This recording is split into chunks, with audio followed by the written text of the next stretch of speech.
ಪಾಳ್ಯದ ಈ ಕುರ್ಚಿ ಕದನದ ನಡುವೆ ಪದೇ ಪದೇ ಡಾಕ್ಟರ್ ಜಿ ಪರಮೇಶ್ವರ್ ಅವರ ಹೆಸರು ಪ್ರಸ್ತಾಪ ಆಗ್ತಾ ಇದೆ.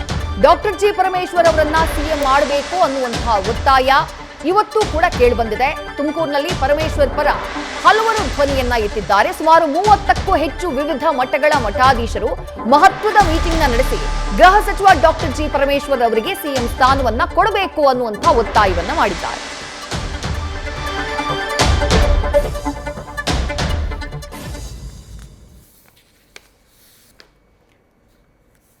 ಸುಮಾರು 30ಕ್ಕೂ ಹೆಚ್ಚು ಮಠಾಧೀಶರು ಗೃಹ ಸಚಿವ ಡಾಕ್ಟರ್ ಜಿ ಪರಮೇಶ್ವರ್ ಅವರ ಪರವಾಗಿ ಬ್ಯಾಟಿಂಗ್ ಅನ್ನ ಮಾಡಿರೋದು, ಅವರು ನಡೆಸಿದಂತಹ ಸಭೆಯ ದೃಶ್ಯಗಳನ್ನ ಗಮನಿಸ್ತಾ ಇದ್ದೀರಿ.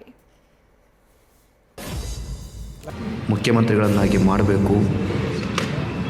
ಇಲ್ಲಿ ತನಕ ತುಮಕೂರು ಜಿಲ್ಲೆಗೆ ಅವಕಾಶ ಸಿಕ್ಕಿಲ್ಲ.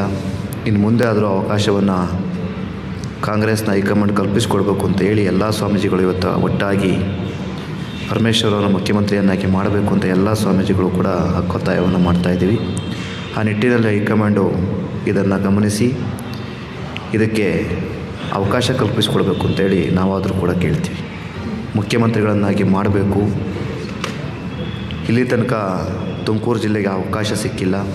ಇನ್ನು ಮುಂದೆ ಆದರೂ ಅವಕಾಶವನ್ನು ಕಾಂಗ್ರೆಸ್ನ ಹೈಕಮಾಂಡ್ ಕಲ್ಪಿಸಿಕೊಡ್ಬೇಕು ಅಂತ ಹೇಳಿ ಎಲ್ಲ ಸ್ವಾಮೀಜಿಗಳು ಇವತ್ತು ಒಟ್ಟಾಗಿ ಪರಮೇಶ್ವರ್ ಅವರ ಮುಖ್ಯಮಂತ್ರಿಯನ್ನಾಗಿ ಮಾಡಬೇಕು ಅಂತ ಎಲ್ಲ ಸ್ವಾಮೀಜಿಗಳು ಕೂಡ ಹಕ್ಕೊತ್ತಾಯವನ್ನು ಮಾಡ್ತಾಯಿದ್ದೀವಿ.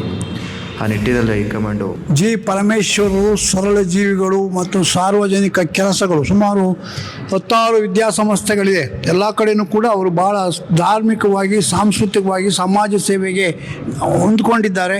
ಅದರಿಂದ ಅವರಿಗೆ ಮುಖ್ಯಮಂತ್ರಿ ಸ್ಥಾನವನ್ನು ಕಲ್ಪಿಸಲಿ ಅಂತೇಳಿ ನಾವು ಹೇಳ್ತಾ ಇದ್ದೀವಿ. ತಮ್ಮೆಲ್ಲರಿಗೂ ಕೂಡ ಆ ದೇವರಲ್ಲೂ ಕೂಡ ಪ್ರಾರ್ಥನೆ ಮಾಡ್ಕೊಂತೀವಿ.